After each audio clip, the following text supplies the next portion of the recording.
안녕하십니까. 위대한 기업에 투자하라 예민수 앵커입니다. 오늘 키워드 브리핑은 중국 수출입니다. 갑작스럽게 중국의 4월 수출이 플러스로 나타나면서 다들 의아한 모양새입니다. 수출이 좋아질 리가 없는 상황인데 왜 중국이 이렇게 수출이 좋아진 거지? 그런 분위기고요. 시장의 분위기 자체는 중국 수출이 플러스로 돌아서면서 주가에는 긍정적인 영향을 미치고 있는데 이게 정말 의미가 있는 건지를 한번 짚어볼 필요가 있겠습니다. 팩트 체크부터 하겠습니다. 중국 해관 총소가 중국의 4월 수출을 발표했는데요. 2,002억 달러, 전년비 3.5%가 증가했습니다. 로이터의 예상치가 15.7% 줄어들 걸로 마이너스를 생각을 했는데요. 오히려 3.5%가 늘어난 거죠. 3월에는 6.6%가 수출이 줄었고요. 1월과 2월에도 17% 큰 폭으로 줄었는데 갑자기 4월에 증가를 한 겁니다.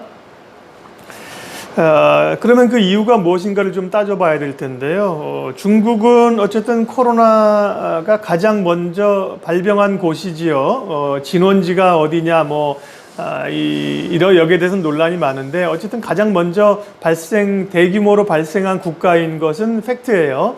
중국은 지난해 12월에 코로나가 발생을 했고 1월부터 광범위하게 확산이 되다가 2월, 3월 지나면서 이제 중국은 꺾였죠. 그런 점에서 중국에서 위축됐던, 셧다운했던 공장들이 다시 문을 열기 시작하면서 생산이 시작됐다. 그것이 일부 이제 수출이 됐다는 의미로 중국 수출 서프라이즈를 받아들일 수가 있겠고요. 또 마스크 수출 많이 했잖아요. 중국이 마스크 등 그다음에 마스크하고 이 진단 장비 이런 거를 대외 수출 많이 했거든요. 의료 물자 수출한 것도 영향이 있을 걸로 보입니다. 그런 점에서 어쨌든 중국 수출 자체가 의미가 없는 거는 아니고요. 중국에 우리가 지표를 매번 조작한다는 얘기를 합니다만 그런 조작까지 몰아갈 필요는 없습니다. 어쨌든 깜짝 수출 증가의 원인들은 거기에 있었다는 건데요.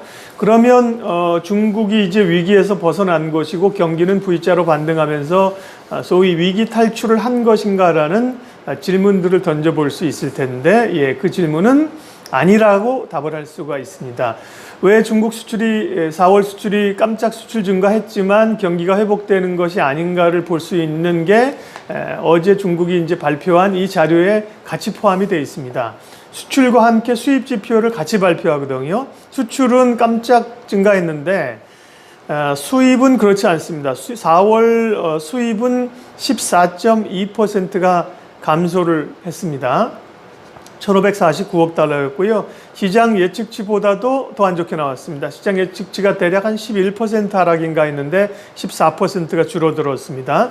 이 말은 뭐냐면 결국은 어느 국가나 사진은 수입하는 것보다 수출을 많이 해서 경상수지를 흑자로 가져가는 게 바람직하긴 하겠죠. 그러나 수입을 하지 않고 수출을 할 수 있는 나라는 한 군데도 없습니다. 우리도 그렇고 중국도 그렇고 다들 이제 수입을 해서 내수가 진작이 돼야 되고 그리고 수입한 물건들을 가지고 다시 제품을 만들어서 수출을 해야 되기 때문에 두 가지가 같이 늘어나야 됩니다. 수출과 수입이 같이 늘어나면서 수입보다는 수출이 조금 더 많아야겠죠. 그래야 이제 경상수지가 흑자가 되는 건데 중국의 4월 수출은 좋아졌지만 수입은 급격하게 줄었다. 그 의미는 굉장히 이제 일시적인 거란 얘기를 의미하는 거죠. 수출 증가가요.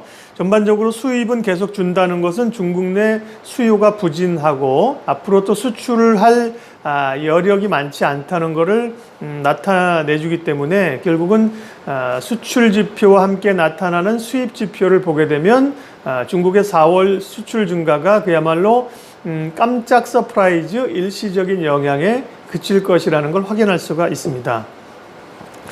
그러니까 이제 이건 일시적인 현상이라고 결론을 맺을 수 있고요. 중국의 본격적인 경기 회복이나 이후에 또 5월 수출이라든지 6월 나타날 지표들이 긍정적일 것으로 예측하지는 못한다는 거죠. 게다가 지금 중국은 미국과의 무역전쟁 2라운드를 준비해야 되는 상황입니다. 미국이 중국을 공적으로 몰아붙이면서 공공의 적으로 몰아붙이고 있지 않습니까? 그러면서 다시 여러 압박들을 내놓을 상황이기 때문에 중국으로서는 굉장히 부담스러울 수밖에 없는 거고요. 다른 지표들을 또 좀 함께 살펴보면서 중국 경제를 판단을 해야 됩니다. 대표적인 게 이제 PMI 같은 게 요즘 굉장히 중요하잖아요. 물건을 구매하는 분들의 물건 구매 의향을 나타내는 설문조사 지표가 PMI인데요. 어제 마침 수출 지표와 함께 중국의 차이신 서비스 구매 관리자 지수 PMI가 발표가 됐습니다. 44.4를 기록해서요. 전월에 비해서는 1.4포인트가 오르긴 했는데요. 그렇지만 여전히 이 PMI는 기준점이 50이거든요. 50을 하회하고 44에 머물고 있다는 것은 소비 심리나 기업들의 심리가 여전히 좋지 않은 것을 반영을 합니다. 그런 점에서 오늘 이제 시장의 가장 핵심 키워드인데요. 중국 수출 얘기를 많이 하게 되는데 4월 중국 수출은 대단히 일시적이었다고 판단을 하는 게 맞을 것 같습니다. 덧붙여서 한 가지만 더 얘기를 하게 되면 그렇지만 세계 경제는 생각보다는 전반적으로는 굉장히 빠르게 올라오고 있다는 것도 좀 덧붙이고 싶어요. 원래는 이 코로나 사태가 왔을 때 3월, 4월을 지나면서 엄청난 파장과 함께 이 세계 경기가 L자형으로 장기 침체로 갈 거라는 얘기들을 많이 했었고요. 그것보다 조금 더 나아진다고 하면 U자형으로 시간을 거치면서 뭐 2, 3년 돌아서면서 좋아질 걸로 봤는데 지금은 거의 1분기, 2분기까지 2분기 안 좋고 3분기부터는 급반등을 하는 모양새로 V자 반등을 할 거라는 기대감들이 훨씬 높아지고 있는 상황들입니다. 제 티터뷰 인터뷰를 보시면 이종우 경제평론가하고 인터뷰한 내용이 있는데요. 이종우 평론가님은 당연히 V자 반등한다 이렇게 얘기를 하면서 이제 이 충격 자체가 어떤 경제의 구조적인 요인, 공급 과잉 이런 것보다는 코로나 사태라는 바이러스에 의한 일시 충격이기 때문에 그 일시 충격은 잡히기만 한다고 하면 곧바로 회복될 수 있다는 거죠. 그런 점에서 최근의 모양새들은 어쨌든 미국을 제외하고 여타국들은 코로나 바이러스가 좀 잠잠해지고 잡혀가는 분위기이기 때문에요. 새로운 추가 발병이나 전이 바이러스가 나타나지 않는 이상은 경기는 생각보다 빠르게 하반기에 V자로 반등할 수 있다는 생각이고요. 저도 동감을 합니다. 어쨌든 오늘은 주식시장의 가장 큰 키워드인 중국의 4월 수출이라는 걸 놓고 화두를 삼아서 얘기를 한번 해봤습니다. 결론 짓습니다. 중국의 4월 수출은 일단 일시적인 현상이다. 이후의 흐름들을 살펴봐야 한다는 겁니다. 여기까지 하겠습니다. 고맙습니다.